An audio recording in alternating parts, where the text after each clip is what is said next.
Hello friends, आज मैं आप लोगों के लिए इंग्लिश के प्रीवियस ईयर्स के क्वेश्चन सी टेट में जो आए हैं उसको लेकर आई हूँ। शायद ये सारे क्वेश्चन 2018 के हैं, जिसको हम एक एक करके डिस्कस करेंगे। तो हम लोग शुरू करते हैं। पहला क्वेश्चन हमारा है,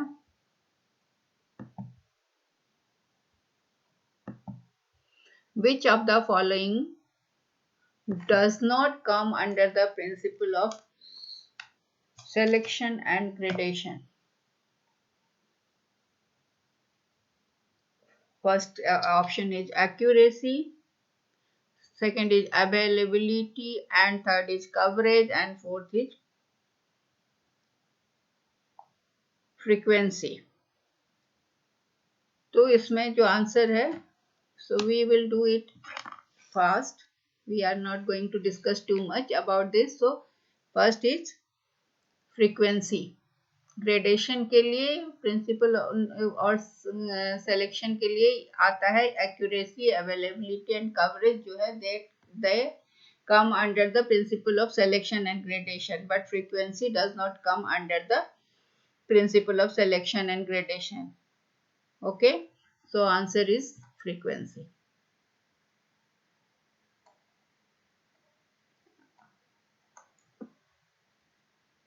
Next question is,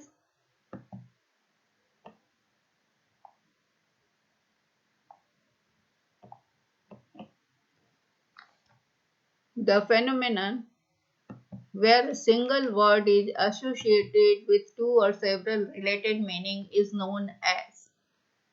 Okay,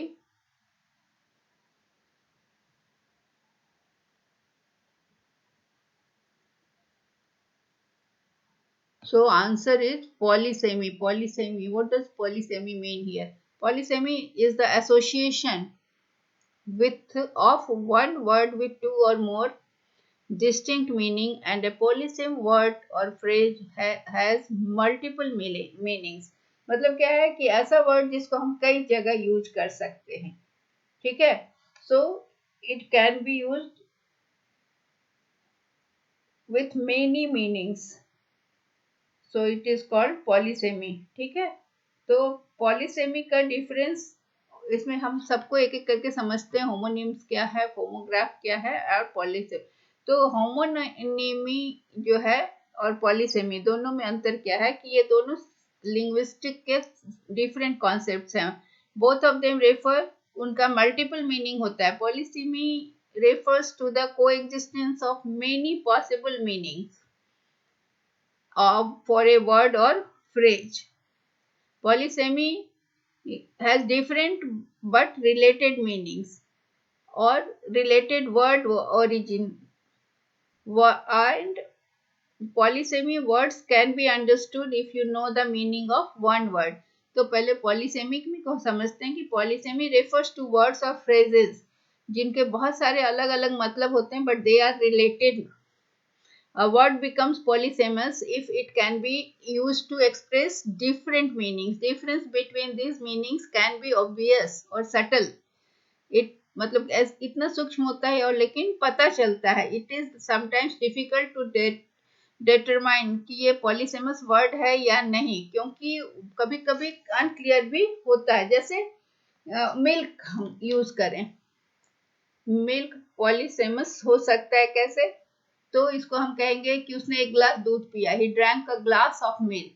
he drank a glass of milk. यहाँ पर तो मिल्क का मतलब हो रहा है कि उसने एक ग्लास दूध पिया. But when he milks the cow, he milks the cow मतलब वो गाय का दूध निकाल रहा है या गाय का दूध दूह रहा है. तो गाय का दूध निकालना या दूहना इज कॉल्ड मिल्क. तो यहाँ पर क्या हुआ, मिल्क का दो अलग अलग मीनिंग है. तो ये पॉलीसेमी कहलाया है कि सेम वर्ड के साथ. अब जैसे his house is near the wood. Wood wood को हम जंगल के सेंस में भी his house is near the wood, जंगल के नजदीक उसका घर है. एंड ये भी हो सकता है his house is made of would. उसका घर लकड़ी से बना है, मेड ऑफ वुड। तो इस तरह का शब्द जो होता है ना, ये these are the polysemy words. ठीक है, तो मीनिंग और ये जो है ना, थोड़ा सा मीनिंग अंतर है, बट दे आर ओरिजिन जो है वर्ड का रिलेटेड है। तो ये इसको हम पॉलीसेमी कहते हैं। और होमोनेमी क्या होता है? यहाँ पर होमोनेमी जो है ना, ये अनरिलेटेड टू अनरिलेटेड वर्ड्स होते हैं इसमें, इसलिए बता दे रहे हैं कि कुछ भी आ सकता है क्वेश्चन में।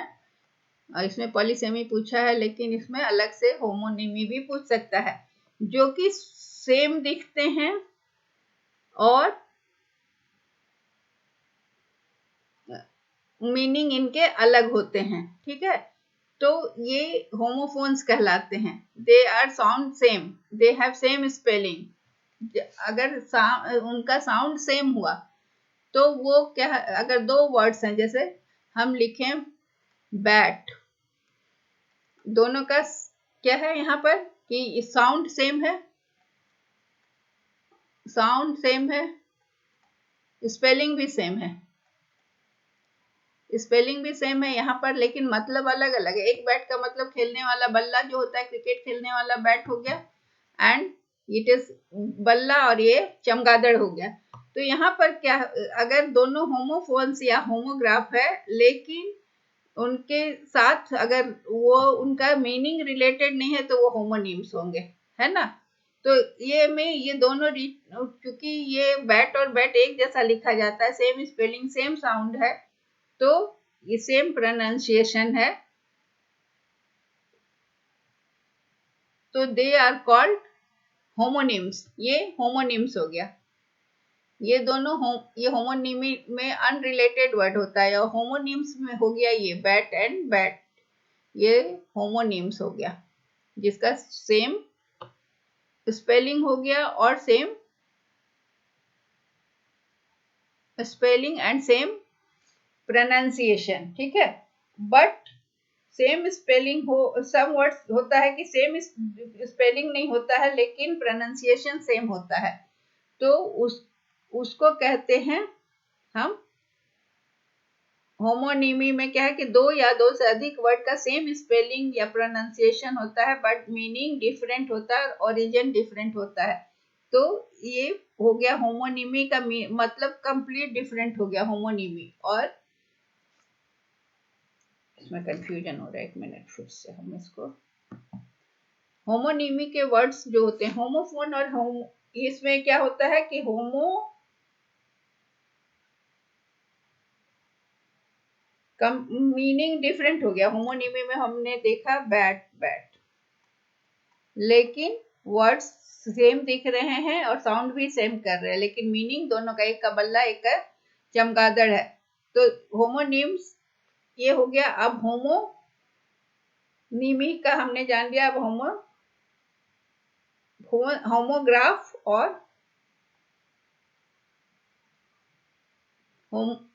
होमोग्राफ में क्या होता है, जो लिखे सेम जाते हैं। होमोग्राफ में आता है होमोफोन और होमोग्राफ, एक नया और वर्ड है होमोफोन।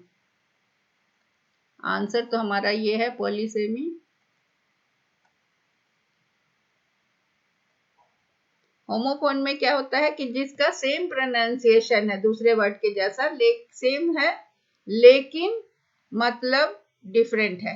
जैसे रोज, एक रोज का मतलब हो गया फ्लावर, एक रोज का मतलब हुआ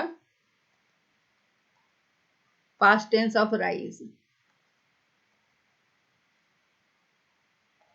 ये भी पूछा जा सकता है, इसलिए होमोफोन भी मैंने बता दिया। होमोनिम क्या होता है? होमोनिम को मैं दूसरे कलर से दिखाऊं। होमोनिम्स में होता है कि ये वर्ड है जो सेम स्पेलिंग और सेम प्रोनाउंसिएशन है, बट डिफरेंट मीनिंग है। ये होमोनिम बैट और बैट में भी आ रहा है। ये होमोनिम या होमोनिमी दोनों सेम होते हैं। ठीक है, यहाँ पर भी बैट और बैट का उदाहरण दिया जा सकता है। और होमोग्राफ क्या हुआ?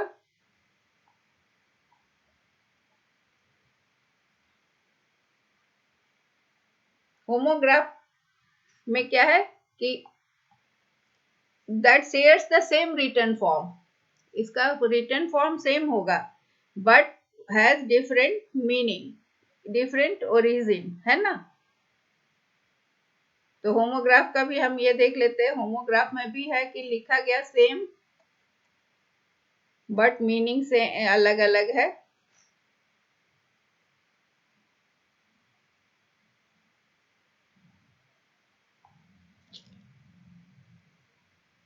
तो इसमें हो गया कि single word is associated with different meanings. Polysemy सब मिलता जुलता वर्ड है।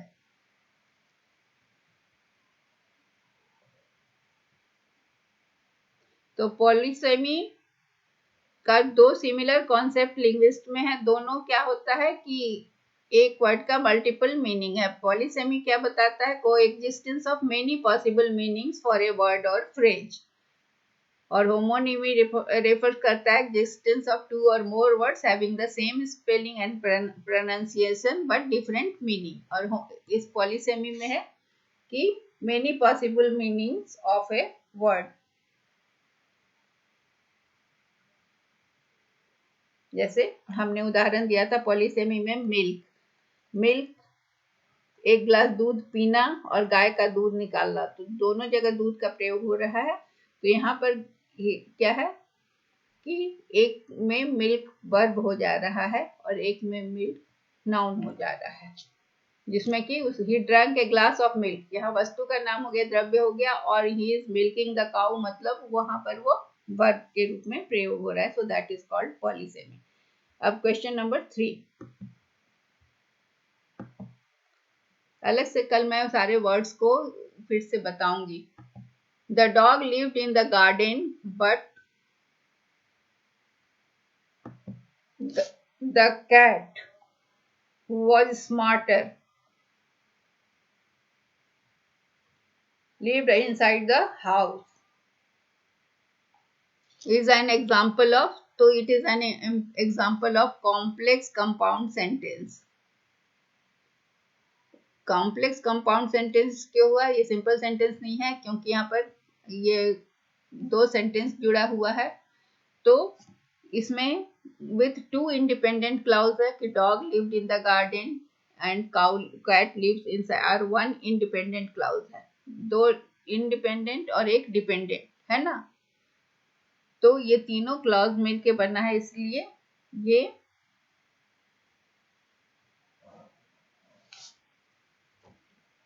कॉम्प्लेक्स कंपाउंड सेंटेंस हुआ। इसमें दो इंडिपेंडेंट क्लॉज है और एक डिपेंडेंट क्लॉज है। अगला क्वेश्चन है, during reading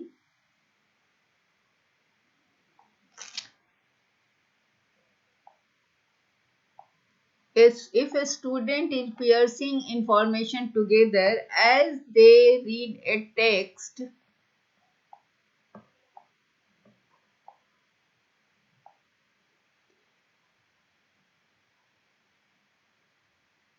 keeping track of what is happening, he is, वो क्या कर रहा है? इन्फरिंग और स्कीमिंग और पैराफ्रेजिंग और सिंथेसाइजिंग। तो क्या होता है कि इसका आंसर है स्कीमिंग। स्कीमिंग होता क्या है ये हम समझें। During reading, if a student is piecing information together as they read a text, keeping a track of what is happening is called scheming. तो scheming क्या है? Scheming is a strategic selective reading method in which you focus on the main ideas of the text. तो यहाँ क्या है? If a student is piecing information together as a reading a text, keeping track of what is happening, तो क्या हो रहा है कि वो क्या कर रहा है कि मेन आइडिया जो है टेक्स्ट का उस पर फोकस कर रहा है। Instead of closely reading every word, he focuses on introduction, chapter summaries, first sentence, last sentence of paragraph, और बोल्ड वर्ड्स और टेक्स्ट फीचर्स। मतलब वो खास खास चीजों पर ध्यान दे रहा है, सेलेक्टिव रीडिंग मेथड कर रहा है। तो इसको हम कहते हैं skimming. Okay, and one word is here used, paraphrasing. Paraphrasing, paraphrasing क्या है? पैराफ्रेजिंग का मतलब होता है कि किसी एक पैसेज को लेकर, चाहे वो लिखा हुआ हो या कोई किसी का बोला हुआ हो, और उसको अपने शब्दों में लिखना। पैराफ्रेजिंग मतलब किसी चीज को सुनकर या लिखा हुआ को पढ़कर अपने शब्दों में लिखना। तो अब क्या है कि often paraphrase the sentence and paragraph in a to deliver the information in more concise way. मतलब कि आप जो भी देख रहे हैं उसको आप अपने शब्दों में जब अपने ओन वर्ड्स में जब आप एक्सप्रेस करते हैं उसके ओरिजिनल आइडिया को, तो उसे हम पैराफ्रेजिंग करते हैं। इन्फरिंग क्या है? कुछ भी लिखा हुआ है उससे क्या आप डिड्यूस कर रहे हैं, क्या इन्फरेंस निकाल रहे हैं। और सिंथेसाइजिंग क्या कर रहे हैं? जो भी दिया हुआ है अलग अलग पॉइंट्स में उसको एक जगह आप कर रहे हैं, उसको समराइज कर रहे हैं। So answer is skimming. अगला क्वेश्चन है, which one of the following is not affect intonation. ठीक है, इंटोनेशन क्या होता है? सबसे पहले ये समझें, इंटोनेशन क्या है कि आपके वॉइस का पिच जो कि कभी ऊपर जा रहा है या कभी नीचे हो रहा है। तो राइज और फॉल मतलब कभी ऑफ योर वॉइस, मतलब कभी वॉइस आपका हाई हो रहा है, कभी हाई हो रहा है, कभी लो हो रहा है, तो इसे हम कहते हैं इंटोनेशन। तो ये क्या है कि जब आप पढ़ रहे हैं या बात कर रहे हैं या गाना गा रहे हैं, तो आपके बोलने में या गाने में जो आरोह अवरोह हो रहा है, योर वॉइस पिच जो है कभी बढ़ रहा है कभी नीचे आ रहा है, दैट इज कॉल्ड इंटोनेशन। तो इसका क्या है कि the which one of the following does not affect the intonation. तो क्या चीज इंटोनेशन को नहीं अफेक्ट करता है? तो that is loudness. Answer is 4। Tone, rhythm ये सब अफेक्ट करता है ना, प्रोनाउंसिएशन, लेकिन लाउडनेस आपके इंटोनेशन को अफेक्ट नहीं करता है। अगला क्वेश्चन है, language laboratory is the place where learners have to listen headphone. Headphone से लर्नर को सुनते हैं। Language labs are set up with a view to provide listening activities in order to develop, क्या डेवलप करने के लिए? जब आप listening activities को provide listening activities so that listening activities के लिए हेडफोन्स के द्वारा लैंग्वेज लेबोरेटरी में क्या होता है कि वह ऐसा जगह होता है जहाँ पर लर्नर को हेडफोन से सुनने की ट्रेनिंग दी जाती है या सुनना पड़ता है। तो लैंग्वेज लैब क्या इसलिए सेट किए जाते हैं कि लिसनिंग एक्टिविटीज स्टूडेंट्स को दिया जाए, उसको इन्वॉल्व किया जाए ताकि कौन सा हैबिट उसमें डेवलप करे, लिसनिंग एक्टिविटी डेवलप करे। सो दैट जब वो लिसनिंग एक्टिविटी डेवलप होगा ना, तो वो उसमें फिर स्पीच हैबिट भी डेवलप करेगा। So listening activity which will develop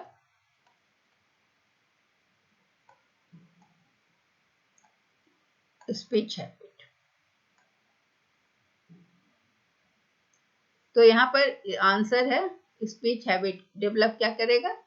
speech इससे करते हैं, सॉरी, वो लिसनिंग एक्टिविटीज को बढ़ावा दिया जाता है, प्रोवाइड किया जाता है ताकि क्या हो सके, स्पीच हैबिट डेवलप कर सके। इसलिए आंसर है सुनने से बोलने की आदत डेवलप करती है, इसलिए आंसर इज 2।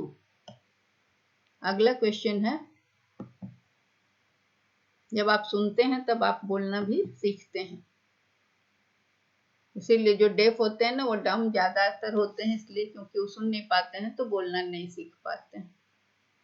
अगला क्वेश्चन है, grammar translation method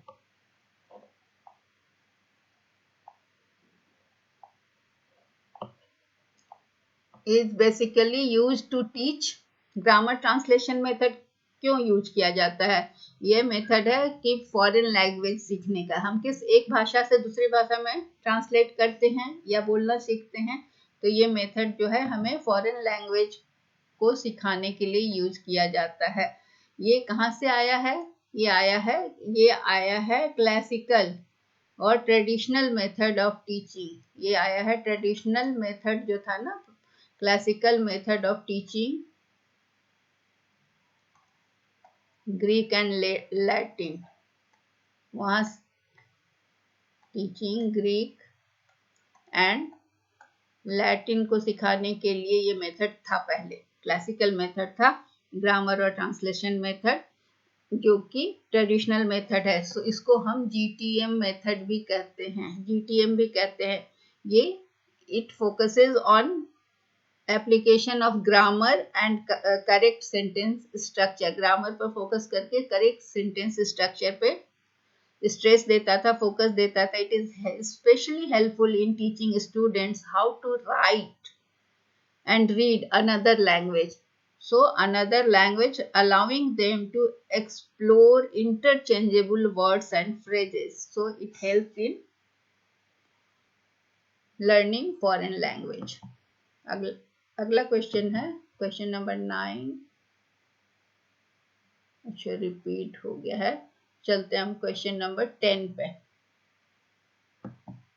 Which one of the following is not the objective defined by NCF 2005?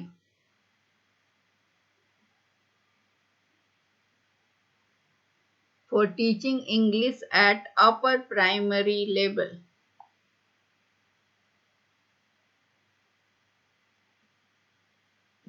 So to negotiate their own learning goals and evaluate their own progress, edit, revise, review and their work. And teaching English at primary level. तो primary level में ये जो है objective, कौन सा objective नहीं define किया गया है, तो ये objective to use dictionary suitable to their needs, इसलिए इसका आंसर है 2। ये बाकी to be able to articulate individual and personal response effectively,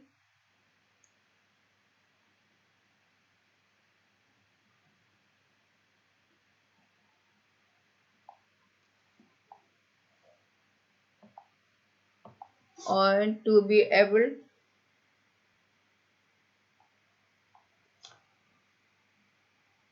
which one of the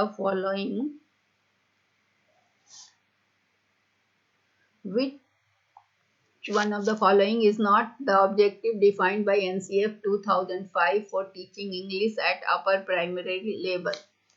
To be able to articulate individual and personal responses effectively,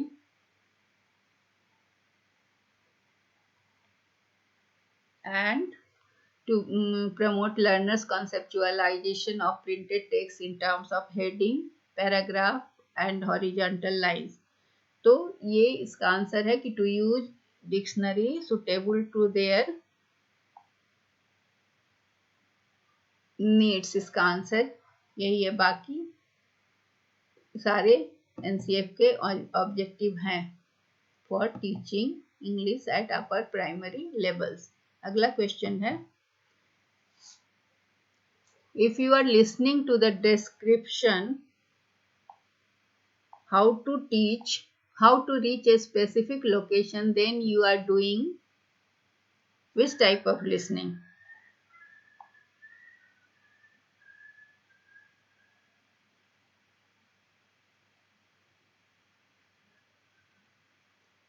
Focused listening.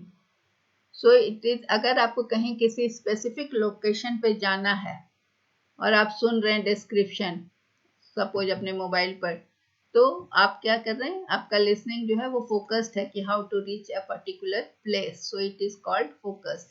Casual listening is casual listening में casual listening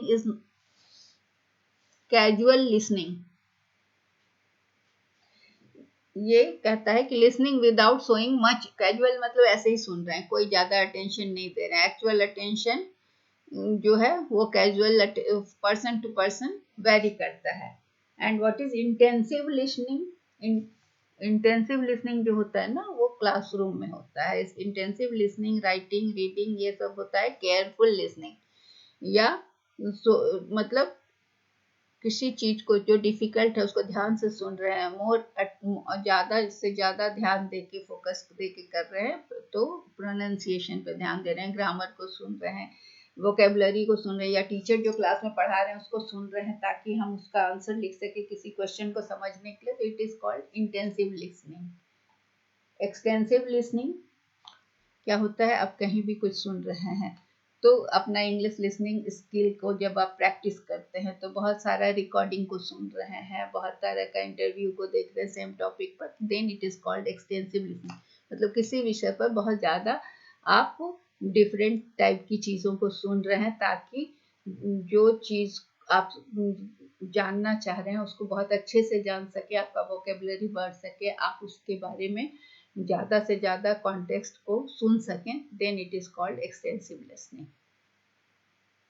अगला question है, if a language that has put the words school, teacher, headmaster, peon in a group, then C is following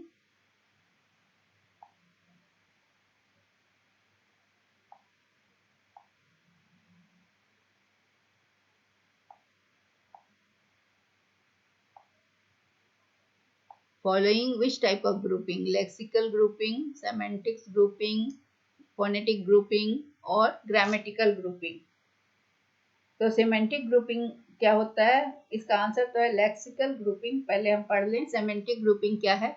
तो semantic grouping में होता है जहां पर कि एक वर्ड्स का सेट होता है सेमेंटिक ग्रुपिंग में, जहां पर क्या होता है कि सेम पार्ट ऑफ स्पीच और that refer to same segment of reality is called semantic grouping.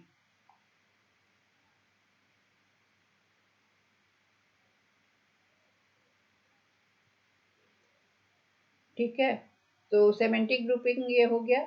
और लेक्सिकल ग्रुपिंग क्या होता है? लेक्सिकल ग्रुपिंग ऐसा ग्रुप होता है वर्ड्स का जो सेम टॉपिक या सेम फंक्शन या सेम फॉर्म का होता है, जैसे कैट, डॉग, टॉर्टोइज, गोल्डफिश। ये क्या है?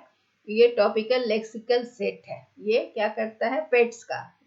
इसी तरह से दूसरा वर्ड को हम लिखते हैं ग्रुप। ये ग्रुप हुआ जो पेट्स के बारे में बताता है। दूसरा ग्रुप लिए quickly, happily, completely, dramatically, angrily. ये क्या है? Semantic lexical set of adverbs है। मतलब एक तरह का वर्ड्स जब हम उसको लेके ग्रुपिंग करते हैं, then it is called lexical setting grouping. तो यहाँ पर क्या है? पियून, टीचर, हेडमास्टर, ये सारे एक ही जगह के लोग हैं, एक ही ग्रुप को बिलोंग करते हैं, इसलिए इसको हम लेक्सिकल ग्रुपिंग कहते हैं।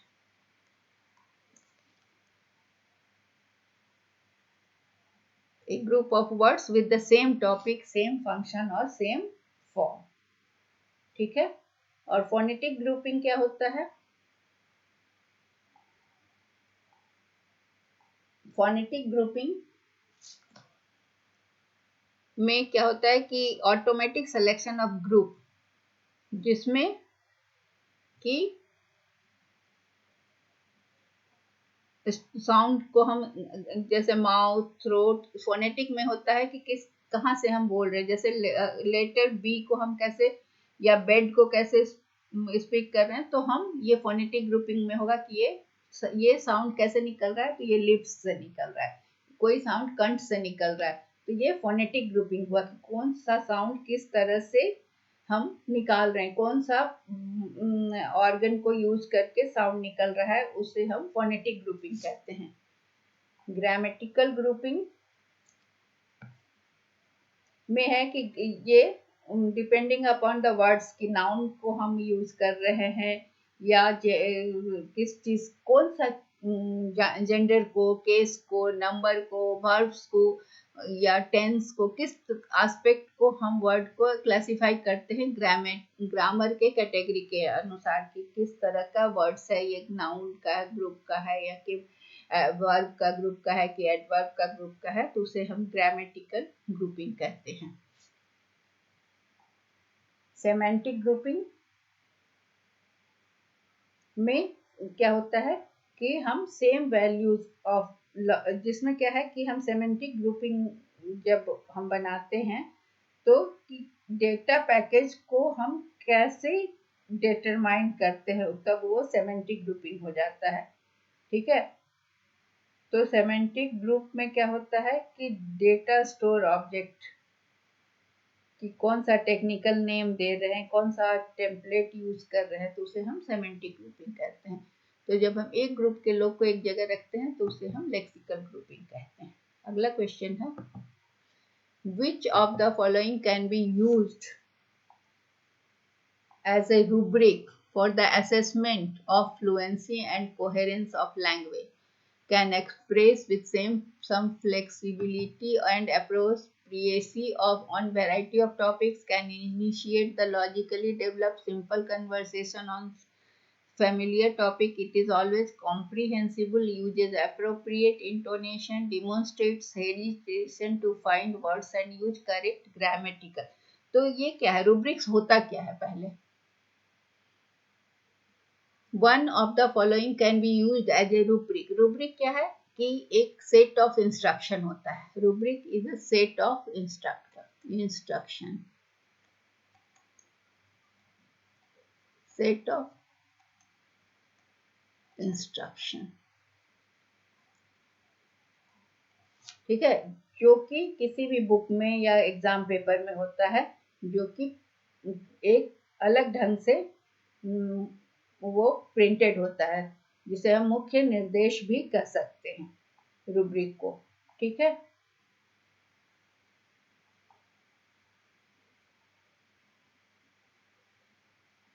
तो रूब्रिक जो है वो एक दिशा निर्देश है, ये descriptive detail of the work होता है किसी भी काम का, जो कि यूजर के जो टाइम है, अवेलेबल टाइम है, नेचर ऑफ द वर्क है, उस पर आधारित होता है।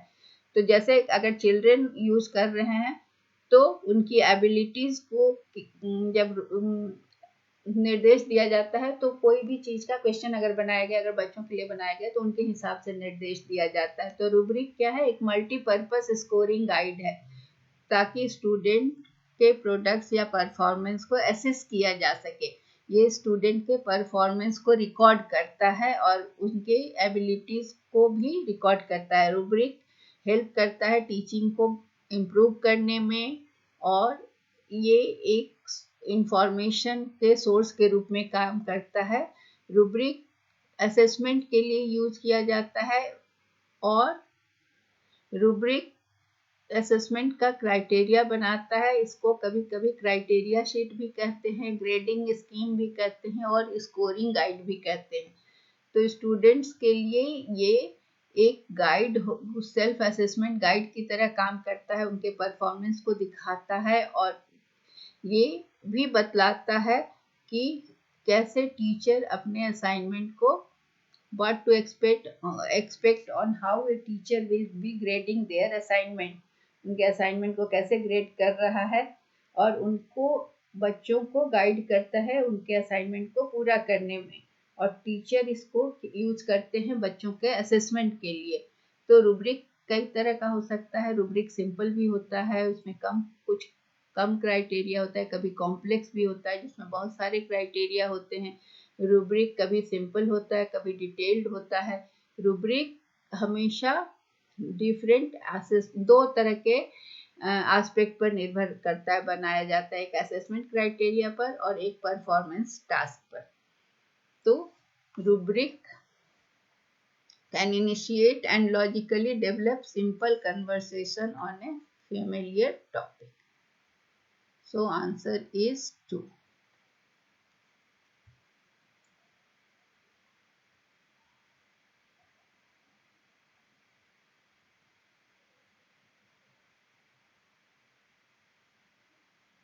अगला क्वेश्चन है, that is the last.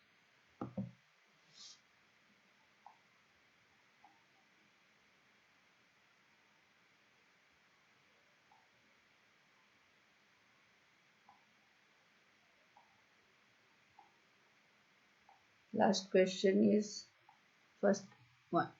Which one of the following can be used as a rubric for the assessment of fluency and coherence of language?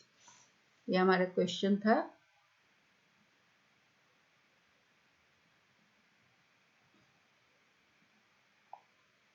तो इसका आंसर हमारा हुआ कि can initiate the and logically develop simple conversation on a familiar topic. Last question is, little or no attention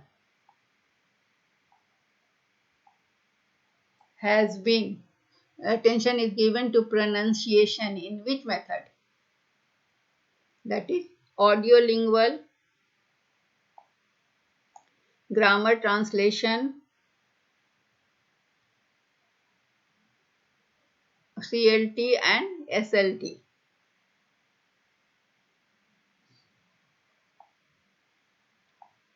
First of all, we have to understand what is SLT, what is CLT.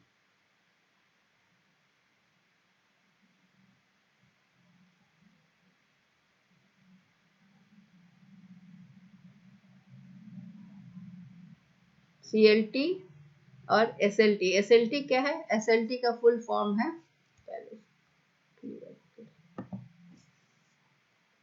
SLT is situational language teaching. Situational language teaching. And ये क्या है? SLT ये किसके द्वारा develop किया गया था? ये developed by British linguist Harold Palmer and Hornby के द्वारा। इसका फंक्शन क्या है? ये ग्रामर ट्रांसलेशन अप्रोच जिसे GT अप्रोच कहते हैं, ग्रामर ट्रांसलेशन अप्रोच और लैंग्वेज टीचिंग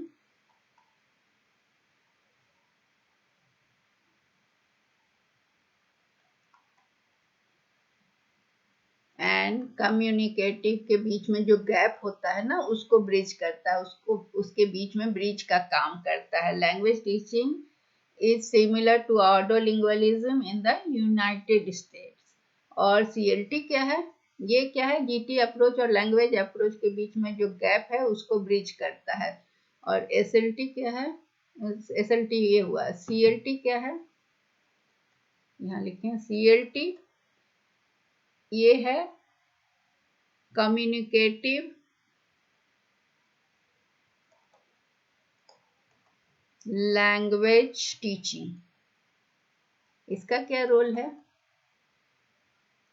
ये प्रायोरिटाइज करता है, ये वो तो गैप भरता है, ये प्रायोरिटाइज करता है कॉम्पिटेंट कम्युनिकेशन। मतलब कि कॉम्पिटेंट कम्युनिकेशन पर ये जोर देता है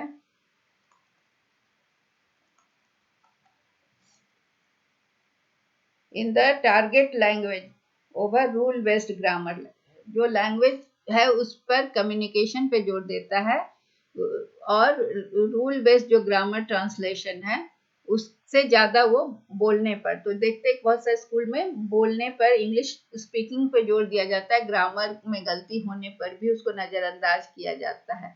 और SLT में क्या है कि ये ग्रामर ट्रांसलेशन अप्रोच और लैंग्वेज टीचिंग कम्युनिकेटिव के बीच में जो गैप होता है उसको दूर करता है। तो CLT और SLT क्या है? दोनों 1960 में आए थे। ये दोनों 1960 में आए थे जब लैंग्वेज स्टडी और फॉरेन लैंग्वेज टीचिंग का आइडिया अमेरिका और ब्रिटेन और यूरोप में बहुत चेंजेस लाया था। तो हमारे क्वेश्चन का आंसर क्या है कि लिटिल और no attention is given in to the pronunciation in किस में, जब हम ग्रामर ट्रांसलेशन करते हैं तो इसमें प्रोनाउंसिएशन पर कोई जोर नहीं दिया जाता है, इसलिए इसका आंसर है 2। ठीक है, तो एसएलटी क्या है, ये ग्रामर ट्रांसलेशन और लैंग्वेज टीचिंग के कम्युनिकेशन में जो गैप है उसको दूर करता है, और सीएलटी क्या है, ये कम्युनिकेटिव लैंग्वेज पर जोर देता है और इसमें ग्रामर की गलतियों पर ध्यान नहीं देकर कॉम्पिटेट कम्युनिकेशन को बढ़ाता है, बातचीत, इंग्लिश में बातचीत को बढ़ावा देता है। So that's all for today, thank you.